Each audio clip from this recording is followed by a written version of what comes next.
ایک دوسرے سے آگے بڑھو. کمپٹیشن بتا دیا, نیکی کے کاموں میں آگے بڑھنا ہے. ہم نے کیسے کمپٹیشن چل رہے ہیں آج کل فیشن میں, میرا اس سے زیادہ اچھا ہو, میں اس سے زیادہ برانڈ کا, میں اس سے زیادہ پیاری لگوں. ہم نے اپنے کمپٹیشن دیکھنے. تم سب نے اللہ ہی کی طرف جانا ہے. پھر جن باتوں میں تم اختلاف کر رہے ہو وہ سب کچھ تمہیں بتا دے گا. اور آپ صلی اللہ علیہ وسلم جب ان کا فیصلہ کریں تو اللہ کے نازل کردہ احکام کے مطابق کیجیے, ان کی خواہشات کی پیروی نہ کیجیے. لوگوں کی مرضی سے ان کے احکام کے فیصلے نہیں کرنے. اور اس بات سے ہوشیار رہیے کہ جو احکام اللہ نے آپ کی طرف نازل کیے ہیں ان سے یا ان کے کچھ حصے سے یہ لوگ آپ کو منحرف نہ کر دیں.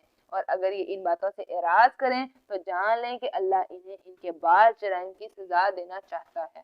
بلا شبہ ان میں سے اکثر لوگ نافرمان ہی ہیں. کیا یہ لوگ جاہلیت کا فیصلہ چاہتے ہیں؟ حالانکہ یقین کرنے والوں کے نزدیک اللہ سے بہتر فیصلہ کرنے والا کوئی نہیں. جاہلیت کا فیصلہ مطلب اسلام کے علاوہ کوئی اور فیصلہ اپنے مفادات کی خاطر. ایک اور اس کے بارے میں کہ انسان اپنے دوست کے دین پر ہوتا ہے. یہاں سے بھی دیکھنا, اے ایمان والو, یہ اس بارے میں کہ اے ایمان والو یہودیوں اور عیسائیوں کو اپنا دوست نہ بناؤ. کیوں؟ انسان اپنے دوست کے دین پر ہوتا ہے, پھر جیسا جیسا دوست کہتا ہے انسان ویسا ویسا کرتا چلا جاتا ہے. میرا تو دوست ہے تو میرا مخلص ہے. نہیں, ہم نے اپنی لویالٹیز یہودیوں اور عیسائیوں کے ساتھ نہیں رکھنی. یہ سب ایک دوسرے کے دوست ہیں. اگر تم میں سے کسی نے ان کو دوست بنایا تو وہ بھی انہی سے ہے. یقیناً اللہ ظالموں کو ہدایت نہیں دیتا. آپ صلی اللہ علیہ وسلم دیکھیں گے کہ جن لوگوں کے دلوں میں نفاق کا روگ ہے وہ انہی یہود و نصارہ میں دوڑ دھوپ کرتے پھرتے ہیں. کہتے ہیں کہ ہم ڈرتے ہیں کہ کسی مصیبت میں نہ پڑ جائیں. ہو سکتا ہے کہ جلد ہی اللہ مومنوں کو فتح عطا فرمائے یا اپنی طرف سے کوئی اور بات ظاہر کر دے. تو جو کچھ یہ اپنے دلوں میں چھپاتے ہیں ان پر نادم ہو کر رہ جائیں گے. اور اہل ایمان یوں کہیں گے, کیا یہی وہ لوگ ہیں جو اللہ کی بڑی بھاری قسمیں اٹھا کر کہتے ہیں کہ ہم تمہارے ساتھ ہیں. ایسے منافقوں کے اعمال برباد ہو گئے اور انہوں نے بالآخر نقصان ہی اٹھایا. اے ایمان والو, اگر تم میں سے کوئی اپنے دین سے پھرتا ہے تو پھر جائے. ان قریب اللہ ایسے لوگ لے آئے گا جن سے اللہ محبت رکھتا ہو اور وہ اللہ سے محبت رکھتے ہیں. یہ آیت مرتدین کے بارے میں ہے جو اسلام لانے کے بعد اسلام سے پھر جائے. ایسے لوگوں سے مجھے کوئی غرض نہیں ہے. یہاں پہ جو ذکر ہے وہ مسلمہ کذاب کا بھی ہے, جو وہ جھوٹا نبی ہونے کا دعویٰ بھی کیا تھا اور وہ پھر گیا تھا. اور ان قریب اللہ ایسے لوگوں کو لے آئے گا جن سے اللہ محبت رکھتا ہو اور وہ اللہ سے محبت رکھتے ہیں. مومنوں کے حق میں نرم دل اور کافروں کے حق میں سخت ہوں. رویہ بتا دیا گیا کہ ہم نے مومنوں کے حق میں نرم دل رہنا ہے اور کافروں کے حق میں سخت. مومنوں کے لیے سپورٹیو, اور یہاں پہ کیا ہے کافروں کے حق میں سخت, ان سے امپریس نہیں ہونا. ہم نے اللہ کی راہ میں جہاد کریں اور کسی ملامت کرنے والے کی ملامت سے خوف زدہ نہ ہوں. یہ اللہ کا فضل ہے, جسے چاہے دے دے اور وہ بہت فراخی والا اور سب کچھ جاننے والا ہے. اے ایمان والو, تمہارے دوست صرف اللہ, اس کا رسول اور ایمان لانے والے ہیں جو نماز قائم کرتے, زکوٰۃ ادا کرتے ہیں اور اللہ کے حضور جھکنے والے ہیں. دوستوں کی کیٹیگری بتا دی اللہ تعالیٰ نے. کون کون ہونا چاہیے آپ کا دوست؟ جو اللہ پر ایمان رکھے, جو رسول پر ایمان رکھے, جو نماز قائم کرنے والا ہو, اللہ کے حضور جھکنے والا ہو, زکوٰۃ دینے والا ہو. ہم نے خود بھی نماز پڑھنی اور اپنے ساتھ اپنی دوستوں کو بھی نماز کے لیے لے کے جانا. اور جو شخص اللہ کو, اس کے رسول اور مومنوں کو دوست بنائے وہ یقین رکھے کہ اللہ کی جماعت ہی غالب ہو کر آئے گی. اے ایمان والو, جن لوگوں کو تم سے پہلے کتاب دی گئی تھی ان میں سے اور کافروں میں سے ایسے لوگوں کو دوست نہ بناؤ جنہوں نے تمہارے دین کو ہنسی مذاق بنا رکھا ہے. اور اگر تم مومن ہو تو اللہ سے ڈرتے رہو. ہم نے اپنی دوستیاں بھی چیک کرنی ہے. کوئی ایسی دوست نہیں ہے جو میرا پردہ کرنے پہ میرا مذاق اڑاتی ہے یا اللہ کا کام کی مذاق اڑاتی ہے. نہیں, ہم نے اپنی دوستیوں کو چیک کرنا ہے کہ کہیں وہ اللہ کے احکامات کا مذاق تو نہیں اڑاتی. جب تم نماز کے لیے اذان کہتے ہو تو یہ لوگ اس کا مذاق اڑاتے ہیں اور اسے شغل بناتے ہیں. اس کی وجہ یہ ہے کہ وہ لوگ بے وقوف ہیں. آپ یہود سے کہیے تمہیں ہم سے. اب یہاں پہ اذان کا بھی ہم نے دیکھنا ہے کہ اذان کے آداب میں اذان ہو رہی ہے تو خاموشی سے چپ کر کے سننا ہے. اس کے بارے میں ایک صحابی رضی اللہ عنہ تھے, ان کا نام سے نکل گیا. اذان کے بعد وہ نا لکڑیاں کاٹ رہے تھے, انہوں نے کلہاڑا بھی اوپر کیا تو اذان کا اللہ اکبر, انہوں نے کلہاڑا اسی وقت زمین پہ رکھ دیا. انہوں نے کہا اب میں نے یہ کلہاڑا کیا, اب یہ میں نے لکڑی کاٹی تو میں نے اللہ کے حکم کو پیچھے چھوڑ دیا.